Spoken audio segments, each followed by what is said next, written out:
我们现在来介绍6个符号英文法当中第5个记号，叫做子句。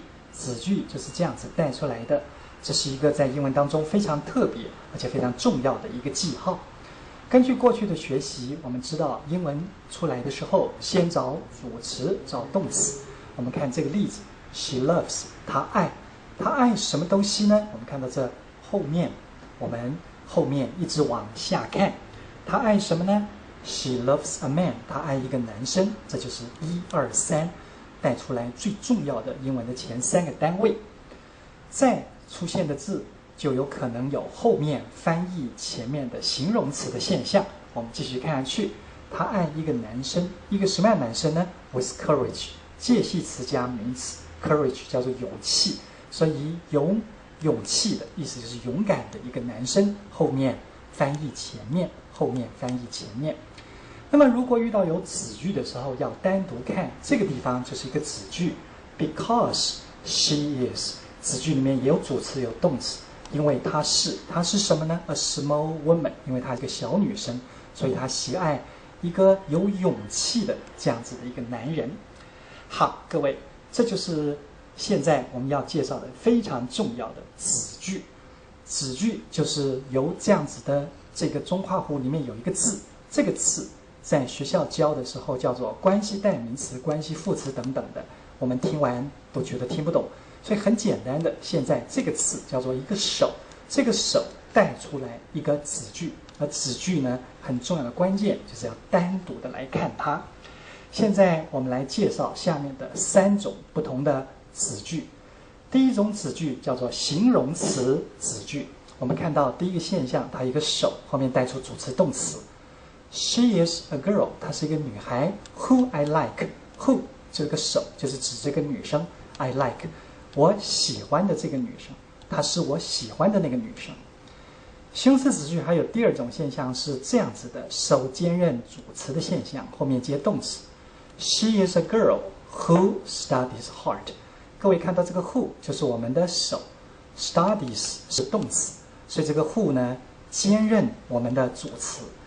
Who studies hard？ 她是一个用功、努力读书的女孩子。这2个子句我们会注意到，这个 who 的后面有主词有动词，所以这个 who 也可以被省略掉，是可以接受的。所以我们的这个 who 有时候在英文上会看不见，不过我们的6个符号在书上都会保留这个空格给大家看，表示这个地方被省略掉了，因为它后面有自己的主词、自己的动词。可是各位看到这个句子 who 的后面直接接动词，表示这个手要兼任主词，既然是主词，它就不能被省略，所以这个 who 要保留在这边，这是形容词子句的现象。现在我们看第2种，叫做副词子句。副词子句就非常简单，就是规规矩矩的手主词动词。I like the girl， 我喜欢这个女生 ，because she is nice， 因为她人是很好的，这个 because 带出主词动词，标准的副词子句表示原因。再看第3个叫名词子句。名词子句一样，第一种情况手后面有主词动词。What I need is money， 各位这个是一个主词，我需要的这些东西，这是主词，就是什么呢？钱。好，各位这个句子看起来就有一点深度了，其实很简单，这样子合在一起叫单独看，所以这个是一个主词。还记得我们的主词有长有短，这里千万不要以为它有3个字，而是一个整合在一起的一个单位，叫做主词。我需要的这些东西呢 is money， 就是钱。好，那我们再看到手兼主词的现象。I don't know what happened， 我不晓得发生什么事。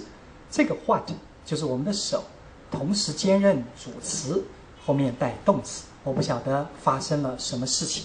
所以各位，英文的子句有3种东西，第一个叫做形容词子句，第2个叫副词子句，第3个叫做名词子句。每一个子句都要单独看，如果各位了解这个观念，在英文看起来就非常的容易了。所以说来说去，简单的6个符号就是把英文分成一小节一小节，子句就是一小节，让大家一看就能懂，一懂就能牢牢记住。可是各位一定要记得，一定要有声音，有声音才能够记得住，才能好玩，进而能够缩写运用出来。各位如果对英文有兴趣，希望快速学习，能够学完，能够用，能够考，那就希望各位用六个符号英文法来帮助大家。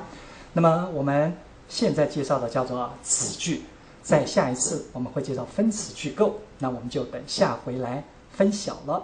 那么要用六个符号来学习英文，就是请各位利用函授课程来学习，这是正课，然后再到网络会员区去做，或者是听一小节一小节分割的考题。希望六个符号英文法快速的能够帮助大家学习用跟考英文。